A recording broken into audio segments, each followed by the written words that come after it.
Hi, my friends. Hey, Joao. Hi, Daniel. Can you all hear me? Hi guys, You can. everybody okay? Good to see Okay, We're you. fine. I'm fine. What about you guys? it's good. Today, the Okay. weather was strange. Yeah, We have very bipolar weather here in Texas. So it was sunny, and then it was super cloudy, and now it's sunny, well, now it's night, but it was very windy. That's Okay. very nice. And you, Dan? oh, oh, it's cloudy here. Usually Marabá is very hot, Mm, um, but this night is wonderful. It's that's windy, very fresh. great. That's great. The spirits are helping. Yes, they are. So, we're here to start a very special study about a very special book, which is called Paul and Stephen. This book is really something, and we have loads of interesting things to talk about it. But before that, our great friend Norah will bring us some prayer so we can relax, get more focused, and then start. All right, here we go. Dear Mother, Father, God, thank you so much for this opportunity to gather here this evening. These beautiful, sweet, and awesome brothers, and all the amazing um, brothers and sisters are well who will be joining live or on demand, and all those spirits around us. We kindly ask for inspiration and that we leave tonight just so strengthened by this beautiful message that the spirits have with us. And we always thank Chico and Emmanuel and all for this. Let's say the Hail Mary prayer. Hail Mary, full of grace, the Lord is with thee. Blessed art thou among women, and blessed is the fruit of thy womb, Jesus. Holy Mary, Mother of God, pray for us sinners now and at the hour of the death. And with that, we ask permission to begin, and so be it. Beautiful. Thank you so much, dear. So beautiful. Um, yes, very pretty. This high spirit called Mary, the Mother of Jesus. We're very grateful to her. If you know, So we're in the back, guys. When I was at the volunteer at the refugee camp, one of the teenagers made this beautiful painting of Mother Mary holding the earth. You can't see it, but yes, very powerful. this is beautiful. This is so beautiful. Wow. So we're gonna be here every Saturday. Um, this study will be conducted by me and these two great friends that are here, Daniel and Norah. This book, again, is a really important book for the Spiritist movement and for Spiritism as a whole doctrine. Before we start talking properly about this book, I do think that it's interesting for us to talk a little bit about Chico Xavier because not everybody may know, but this is a psychographed book. This book was psychographed by Chico, and it was dictated by a spirit called Emmanuel, who is Chico Xavier, spiritual mentor. So this is the team involved in this amazing work of art. Um, Chico Xavier is a Brazilian medium. I think that everybody who calls themselves a spiritist knows Chico. He's very important for Spiritism. Um, Chico Xavier is the biggest medium in Brazil, and I think that in the whole world. He was born in 1910, um, and now we can trace a historical panorama about what he was, what it was like when he was born. He was born in a very small city in Brazil called Pedro in a state called Minas Gerais, which is actually a very big state here in Brazil, a very central and important state for the country. But Chico was born in a very tiny town in the interior. Chico Xavier had a really tough life. His life was not easy at all. He lost his mom at the age when he was 5 years old, and they were really attached to each other. She was really important to him. He used to tell friends that they were always praying together as son and mother. He was always touching her hair. He was always preferring to play with her instead of playing with other children because he felt that he would lose her at a very young age. So this was one of the first huge obstacles that Chico had to face even while he was a child. He lost his mom when he was 5. Then he was raised for 2 years by a godmother of his called Rita. And this lady was not an easy person. She used to beat Chico every single day, and she used to hurt him with a fork on his stomach. So as we've seen, Chico Xavier's obstacles began really, really early in his life. He always could see spirits since he was a little boy, and there are loads of stories about that. Norah knows that, and Daniel knows as well. Norah helped me with a couple of them. Um, he could always see spirits, talk to them, listen to spirits. He could always have this really substantial contact with spirits. And because of that, when Chico was a teenager, his father thought he was losing his sanity. Yes, and his father tried to commit him to a psychiatric hospital. That didn't work because, and his father couldn't do that because a priest that really liked Chico helped Chico getting a job and getting more distant from his family and especially his father. But because of that, and for having started at a very young age, working that hard, and Chico used to work all day long, even being a child, and it was very cold there. So he started having his first health problems. Um, I took some notes here. He's lost his left eye vision at the age of 21 when he was 21. And that really bothered him, not just because he was blind of one eye, but because he used to say that that hurted a lot. There was a lot of pain in that eye, and that it usually bleed a lot, especially when he was working. He had a heart attack at the 70s, from which he inherited an angina, and that also hurted him a lot. He had prostate cancer, and a few years later, he discovered bowel cancer. He was very, very persecuted by Catholic Church here in Brazil, and even by the Protestants, because as most people know, Brazil is a really strong country when it comes to this Catholic tradition. It's really huge here.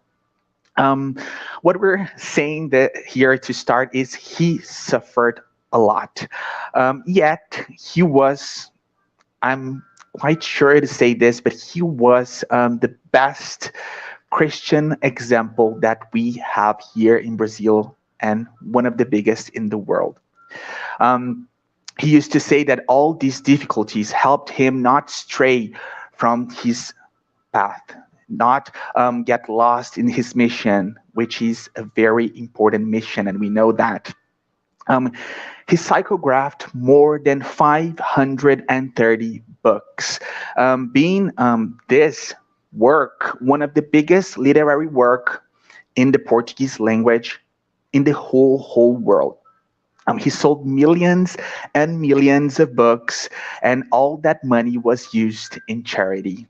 He was even nominated for the Nobel Peace Prize. So he is huge.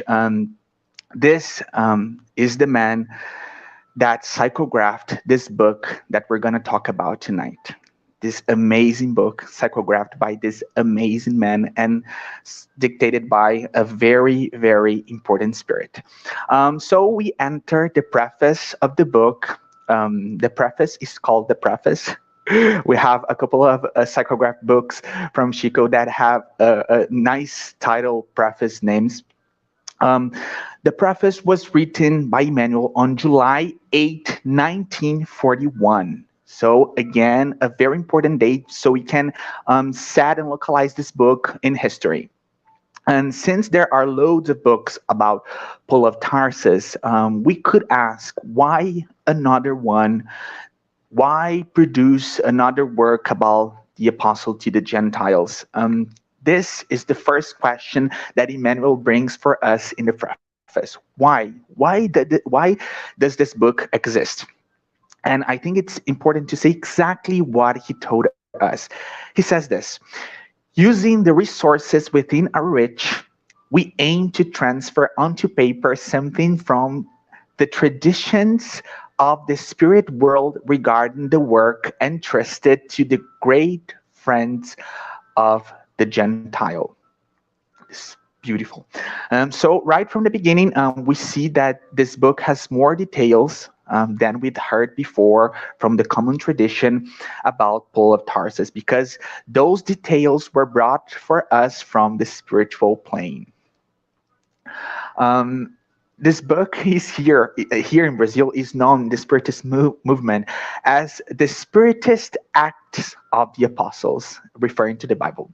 The book's main purpose is to present the figure of the faithful worker in his true character as a man transformed by Jesus Christ and mindful of his divine ministry. This is really pretty. Emmanuel also emphasizes the fact that it is not the book's intention to produce only a biography in the form of a novel. And when we see the physical form of this book, we see that it is huge. It is really it's a really big book. The book's highest and most sincere desire is to call, this is Emmanuel saying, is to call to mind the harsh struggles and bitter testimonies of this extraordinary soul who rose above human struggles in an incessant effort to follow the steps of our Master Jesus. This is very pretty. Um, Emmanuel says that everywhere there is a tendency toward idleness and displays of least effort. And we do know that that's not what Paul of Tarsus is about. Churches and devotees give themselves joyfully to accommodating situations, preferred materialistic rules and pleasures, unfortunately. And that is why they're recalling Paul of Tarsus' example. And that is why we are here as well. Emmanuel says that most people think of the apostle to the Gentiles in two ways, and this is really important, and it's really it's a really modern that we can a modern perspective that we can see even today. He brings us this: to some, Paul of Tarsus was a predestined saint to whom Jesus appeared in a mechanical maneuver of grace. And it's really interesting because a couple of days ago I've heard a friend saying exactly this, saying that he did not found much justice in reading this book because Jesus appeared to Paul of Tarsus. And we must consider and be very honest with ourselves as Christians that Jesus is appearing to us every single day, every single moment of when we are using our cell phones. We have Bibles, we have digital versions of Bibles, so we cannot say that Paul had an easy life because Jesus appeared to him. He's the Master is appearing to us every day, and we're not caring that much. Um, and then Emmanuel brings us another perspective. To others, he was an arbitrary mind, domineering and strict, prone to strife with his fellow man with almost ruthless vanity. And this is another interesting perspective because when we talk, I've had loads of talks about this book here in Brazil. I do see that there are people that think, no, Paul is not a nice person. He was not a nice person at all. That is why it's really important to finish the book, because in the second part of his life we're going to see a much different person. Um, and the thing is that this book does not confine him within any of these two extremes. And the book does want to remember that Paul received the holy gift of the glorious vision of the Master at the gates of Damascus. But this book really does not forget Jesus' declaration regarding the suffering that awaited him for the love of Christ. And we really will see this in this book. His life was not easy. And it's interesting because we became here today. We began talking about Chico Xavier and how tough his life was. And we can, when we look to the gospel, to those amazing books, we see that most apostles and faithful disciples had really difficult lives. Um, there's something here in the book that I want to read exactly like Emmanuel said. So I'm gonna read a little part here to you guys. I don't want to take that much of time, but this is really important. This is still in the preface. If the figure of Paul appears to be greater in our eyes, it is because he hearkened to the call, repented, denied himself, took up his cross, and followed Christ to the end of his work on the earth. Amid persecution, infirmities, derision, mockery, disillusionment, desertions, stonings, beatings, and imprisonment, Paul of Tarsus was a courageous and sincere man walking in the darkness of the world to meet the Master who made himself heard at the crossroads of his life. Paul was much more than a predestined individual. He was an accomplisher who strived daily to reach the light. The Master calls him from his realm of immortal radiance. Paul fumbles in the darkness of human experience and replies, Lord, what would you have me do? Between Jesus and him, there was an abscess which the apostle crossed over in decades of ongoing redemptive struggle. Our object is to demonstrate this struggle as an example of how much effort we must put into our own endeavor to meet Jesus. This is so, so beautiful, very, very emotional. Um, Another really important thing to say about this book, and the preface brings this for us, is that this book really acknowledges the fact that Paul of Tarsus would not have been able to do all the things he has done alone.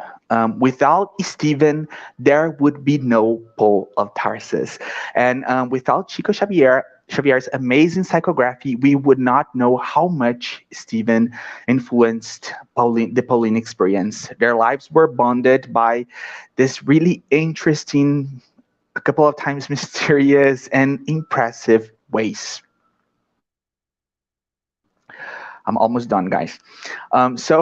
This book also is a confirmation of the law of working together. And this is going to be very pretty. We're going to see loads of apostles here, loads of other friends that we haven't heard from the Bible. This is really interesting. And here we must remember that Jesus himself looked for the company of 12 helpers in order to undertake the world's renewal.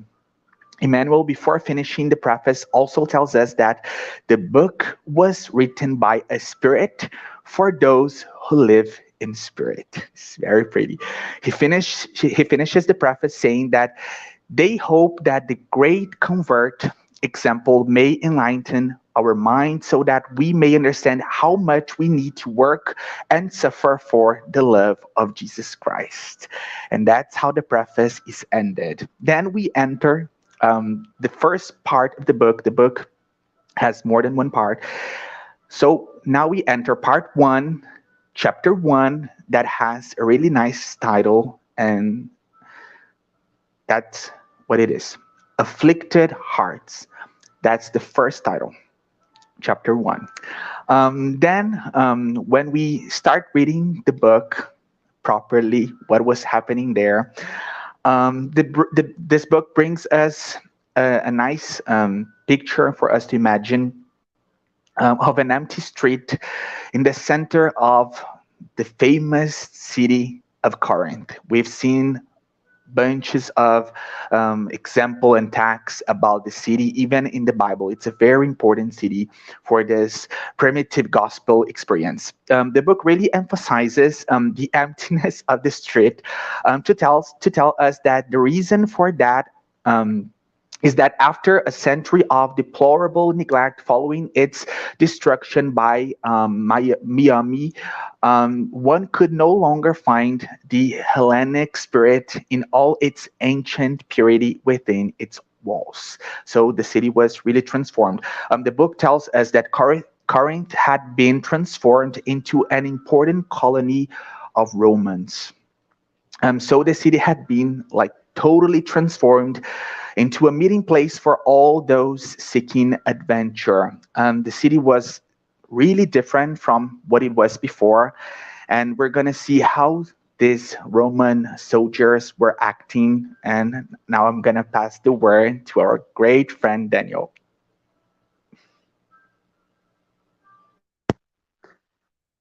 Thank you. Are you hearing? Yes, we can hear you. Okay. Thank you, João. Um, so continuing the story, we have that Corinth is a city with various riots along several years, and from peasants, from slaves, revolted against the Romans. And one particular question, some years before this story of this book starts, and in in, in my speak, I will kind of break the timeline. I will bring some facts before. Licinius Minucius was a very politically influential authority of Rome, and he was called.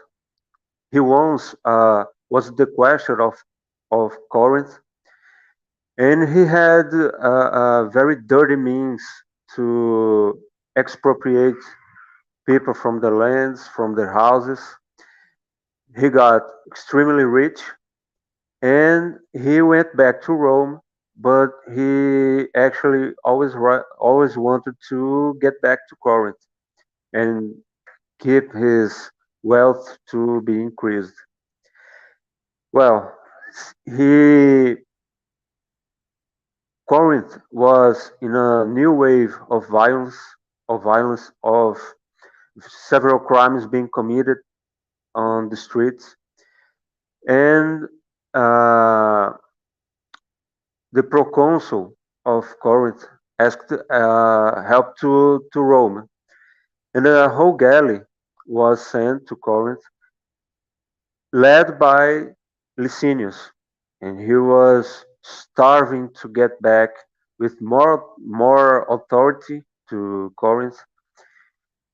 And one of the cruel stories he wrote in the past is that our dear Jochebed is an old Jew with two sons, and he had once a wife that was killed by one of the orders of Licinius.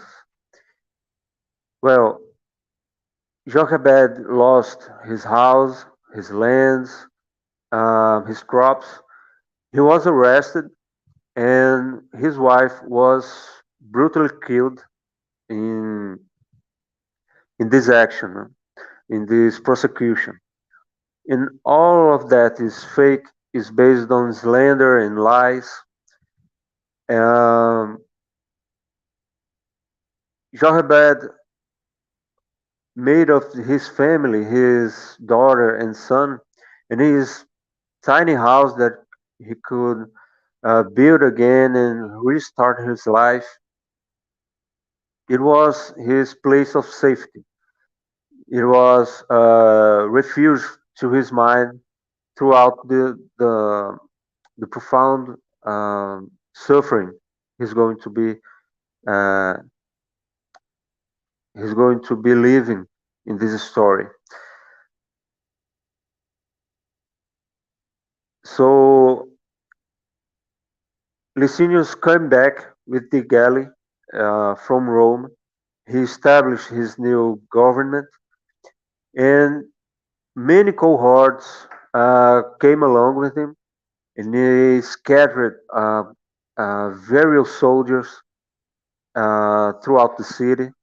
Corinth was filled with uh, violent and greedy Roman soldiers. They were there to humiliate, to have fun, and to live, to build, in the words of the book, to build a swamp of moral debauchery. So it's really violent, it's very dirty, and we'll see in one, in that's important, that's interesting, interesting about the language of this book is the figure of speech. It's this extreme contrast, the innocence versus the greedy and the violent. Uh, Expressions like sparkling gems and swamp of moral debauchery in the same sentence. So we're gonna feel that uh, the purity and the innocence and the goodwill of Jochebed and his family, and uh, the violence, the cruelty of the Romans ruling Corinth.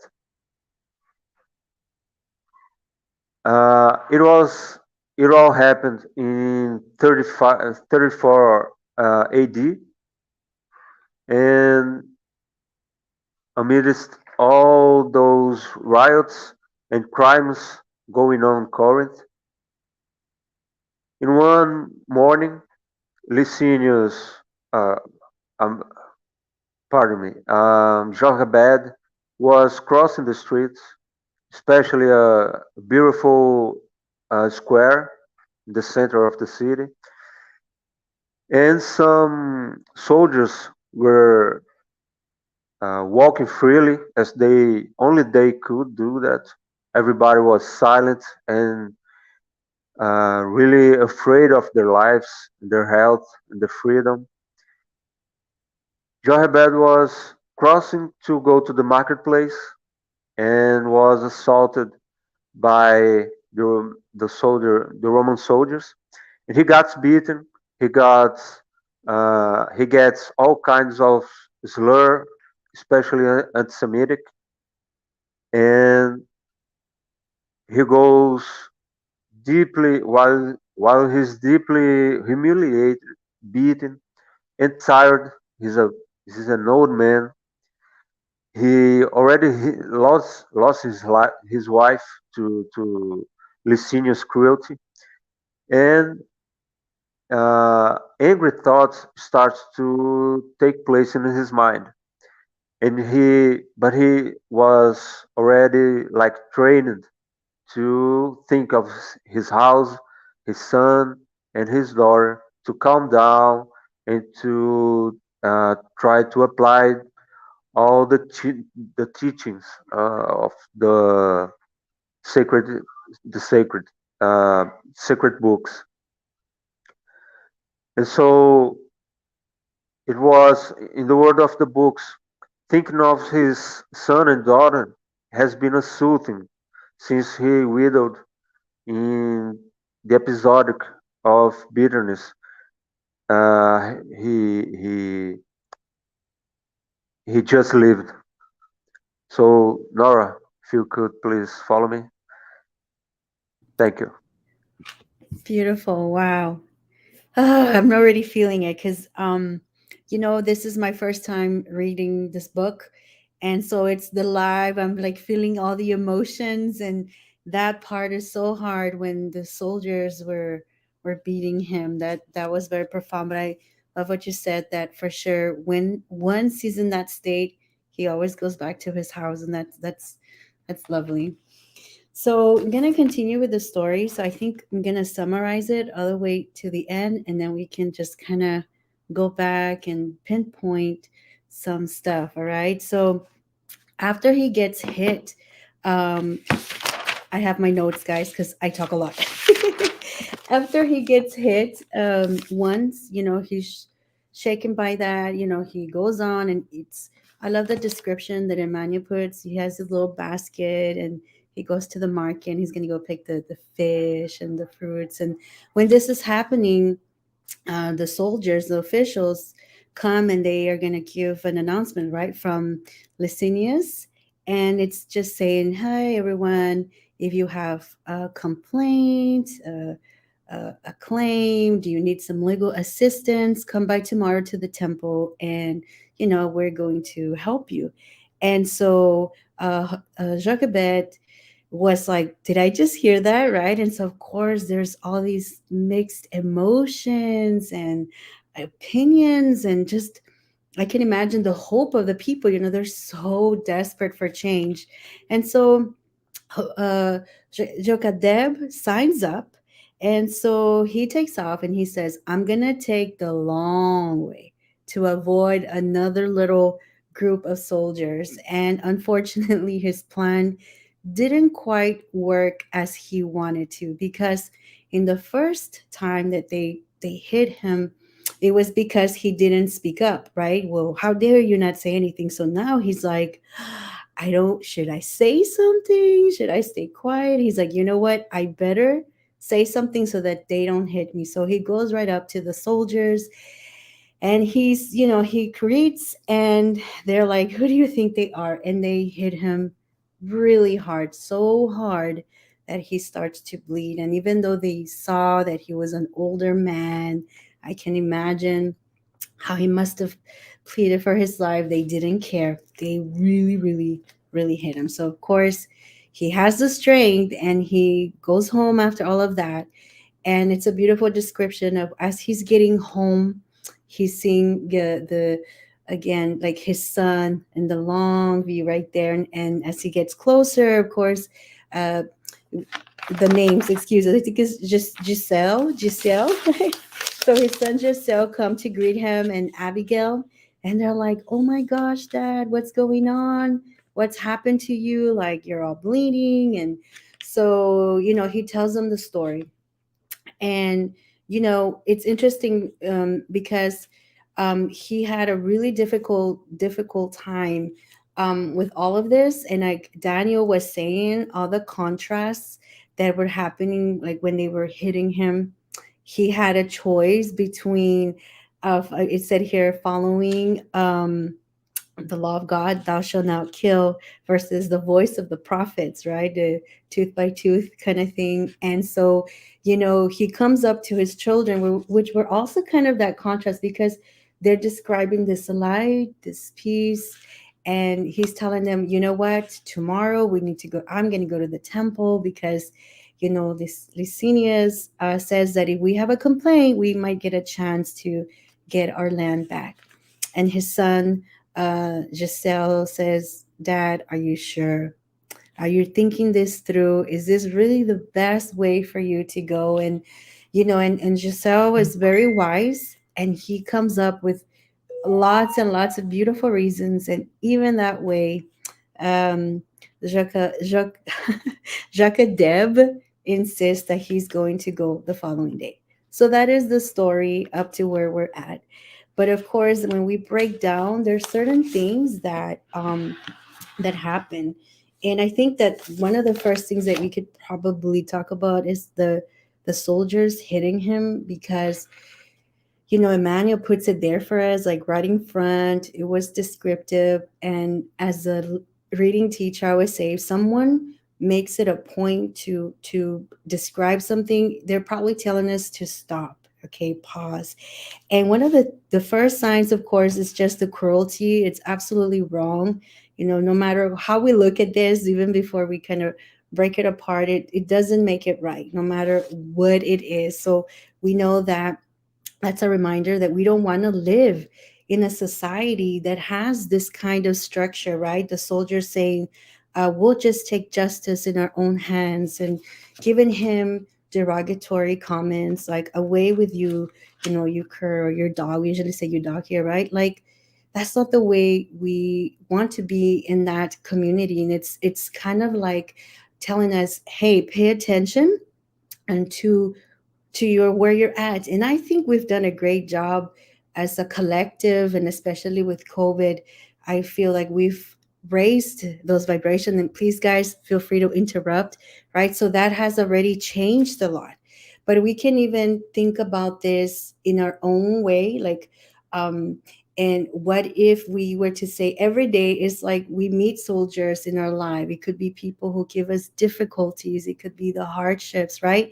And we stop and we have that choice. And we have to give Jacques Deb a shout out because he didn't do anything back to the soldiers. And this guy, this reminded me, guys, of Martin Luther King Jr.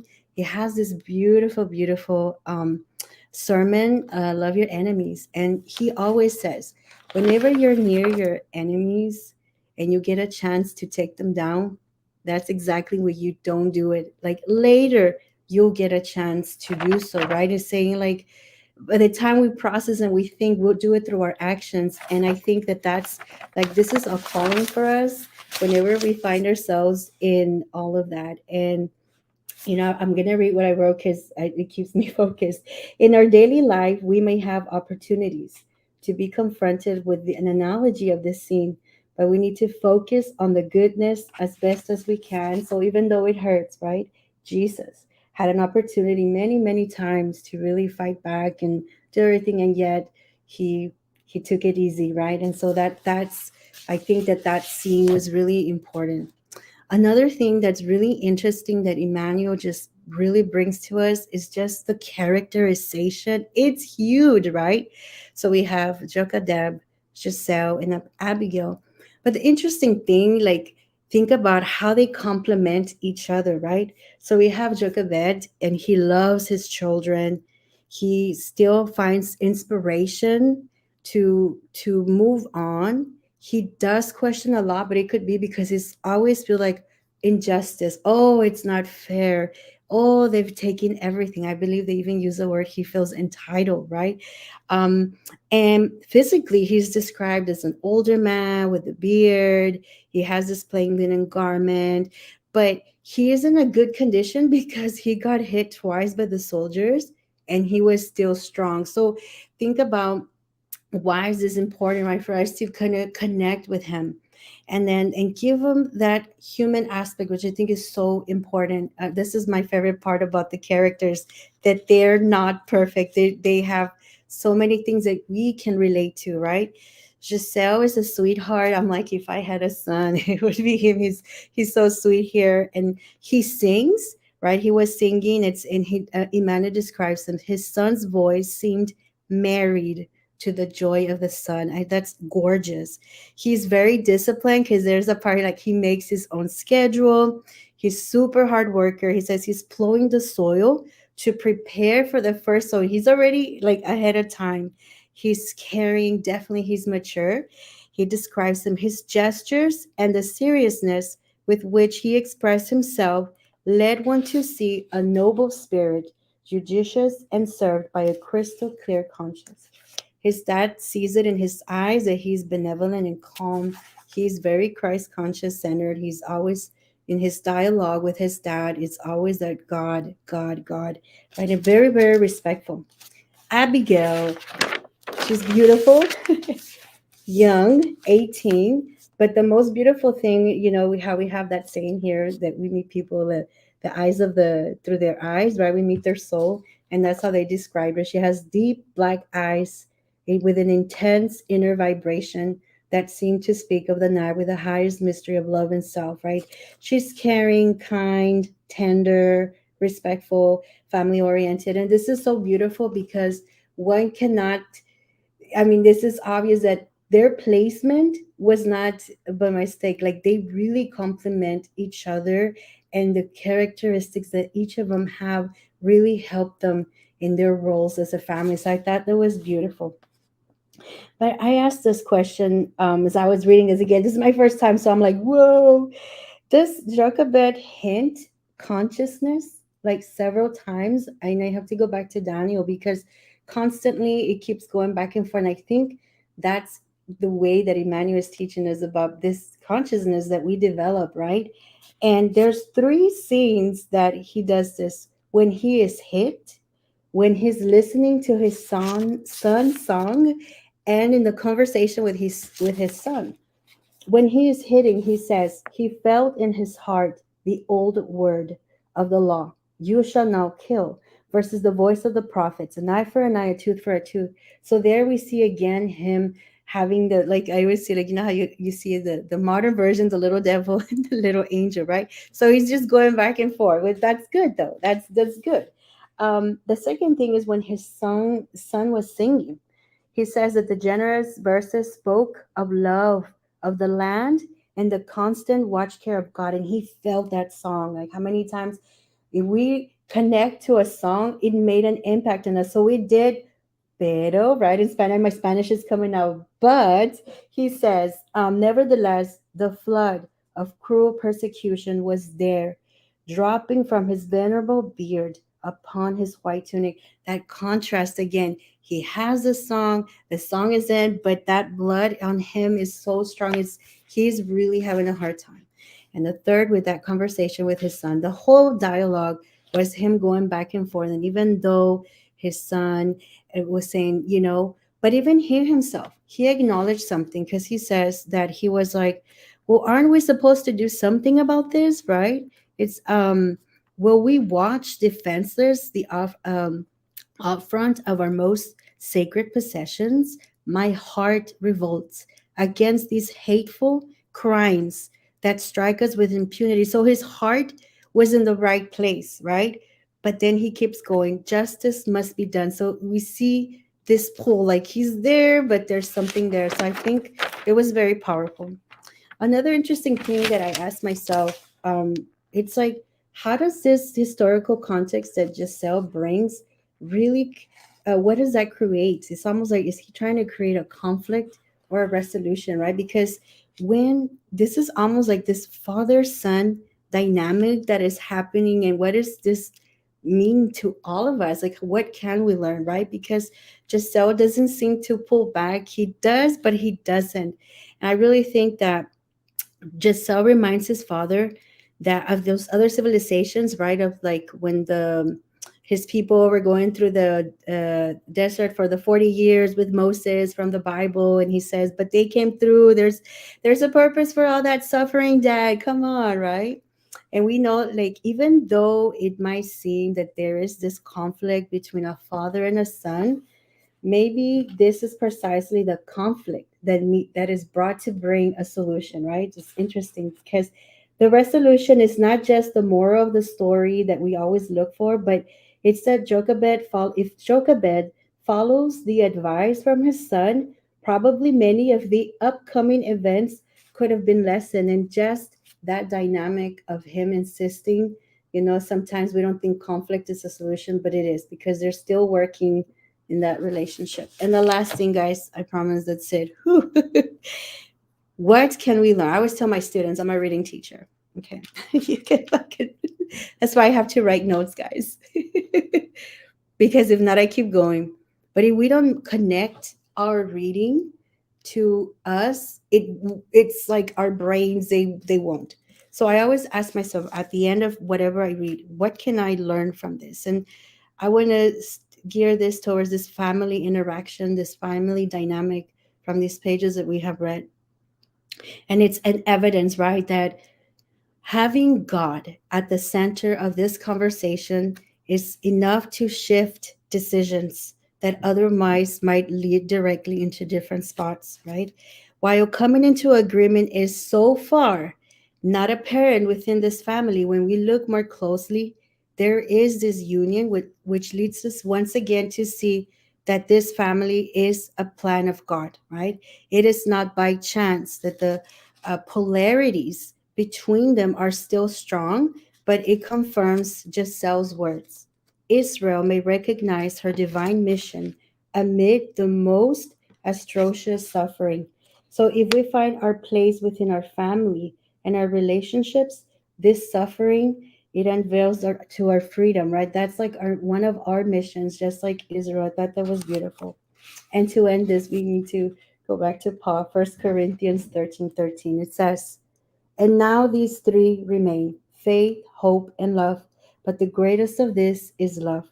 So, love at the center of the home of everything is co creating towards regeneration. I think that this is the message that if we were to continue breaking it apart, that's what we're getting. So, it was absolutely powerful. I'm like I said, I want to give you the real version. It's my first time reading this. I was like, I need to take a breath. Yes. Yeah, that's it. Yeah. And Bro, do you want? So sorry, dear. Do you want to finish? no, I'm done. Yeah. Bro, I do you wanna? So sorry. Oh, Do you wanna say you're something? talking to me. Sorry. Yes. Well, just to clarify that that's the second time ever I'm speaking in English. First time was with you guys to practice. I'm enjoying this big time, and thank you so much for the opportunity. I hope to grow with you guys, and I wanted to point out some impressions. Um the extreme pictures, as we talked, Nora, uh, at the speech, these extremes like good and evil, the dirty and the innocent and the goodwill. It refers to extreme situations that the characters live in this story. So they will face a good life in along the nature and praying and living in peace to suddenly, from one day to another, having their lives completely turned upside down. And I think this is the reason that Emmanuel and Chico chose this extreme language, okay, this extreme speech. And also the sad part, this very sad part that I've seen all this is when our friend Jochebed, Jochebed or Jochedeb, sorry, I'm misplacing the letters now, but he believes Licinius, the man that was so violent, so untrustful. He killed his wife and he tries to strike back in his lies, in his own game. And that's very sad. And that's when uh, great disgrace is coming upon him. This book is great, Nora, and I'm first time I'm reading too.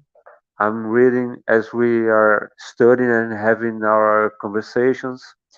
And once again, thank you for the opportunity. Thank you so much. No, we're the one thanking you. Seriously, you have done an amazing job, and I can say, and I think that I can say for Nora as well, that you are doing an amazing job. Your English is amazing. Not that I want to speak because my English is not that great, but anyway, your English is great. I do have a couple of things that I want to talk about with you guys. First, it's really interesting that we can see and we can notice this cruelty that the book brings for us when it comes to the way that the Romans were acting, and this is really meaningful because we're gonna see the whole book and in other psychographed books by Chico Xavier that the Romans they were really cruel, and an interesting thing to think and to meditate about is that Christians suffered all that, and nowadays Christians want to persecute minor religions. So why is that? Why is everybody that has the power wants to go after those that are minor? Why is that? We, as Christians, we that identify ourselves as Christians, we really need to look back, and this is. I think that Xavier's psychograph books is really amazing in those terms because we really need to look back and see what we were and that we were persecuted, we were being beaten, we were being ashamed of being a Christian. We couldn't say that we were Christian. So Christianity wasn't always an hegemonic religion as it is today. So why, having suffered all that, do we reproduce that type of thing today? That's a really important thing for us to think about. And this book is great. Chico Xavier's psychograph books are great for that type of reflection. And a nice thing that I want to talk to you guys. I didn't know that this was Daniel's first time reading the book. I thought that he had read it before. I'm I'm at my first. Yes, that's actually that's nice having another one that is in its first time.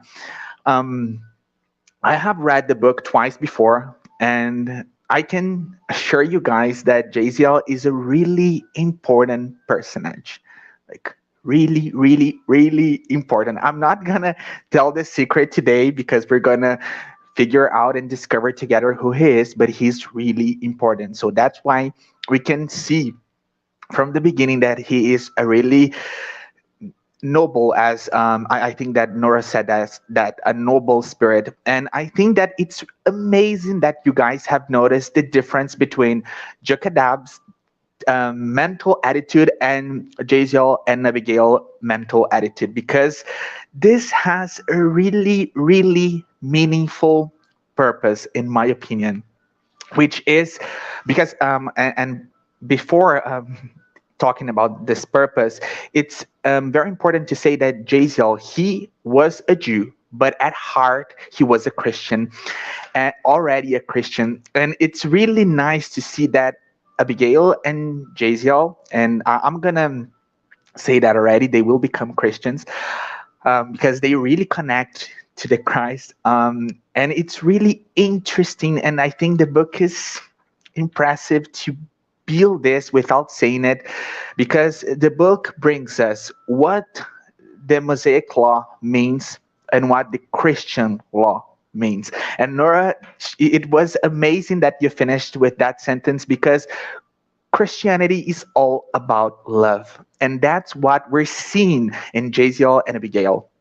They are all about love. They are Christians at heart, and that is why we can see this huge difference between the characters. Because as Nora pointed, we see Jekadab like, yes, the law says that we shouldn't seek for vengeance, but at the same time, he's seeking in that same law a way to be a vindictive person. Why is that? And it's beautiful because we do see that Jesus Christ is this amazing love upheaval that changed the world forever. And we see two Christians here that they, at this point of the book, they don't know yet that they are Christians, but they are a beautiful example of Christianity. And it's really interesting because I do think that Chico Xavier's books, and we've talked about that while we are going through Andre Luis books as well, another amazing spiritual author, we see that it's not about religion. It's not about saying that you are a Christian. It's about behaving like one. And we're seeing here Jaziel and Abigail behaving like one, talking like one, having a heart of one that we can call a Christian. So I think that those things that you guys pointed, they are really amazing. And I feel very happy that you guys, at your first time reading the book, have felt like that, have brought this type of perceptive, because I think it really is about that. And we are getting 15 pages. It's not that much, but we can see the amount of knowledges and teachings that this book brings us. Dear, do you wanna say something? I do want to give some credit to Jakadeb because we cannot see.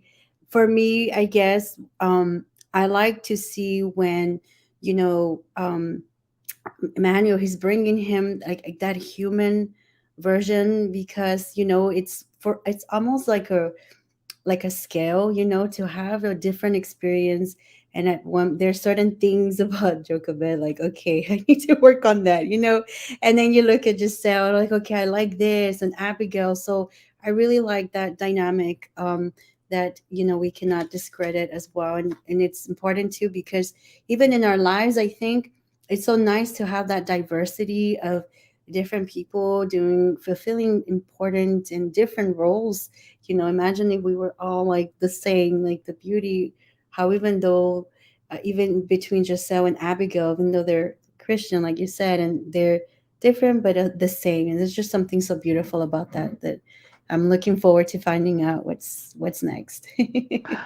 I'm very happy that you brought this because we do need to give the Hebrews the credit that they deserve. They are really, really important for the whole world.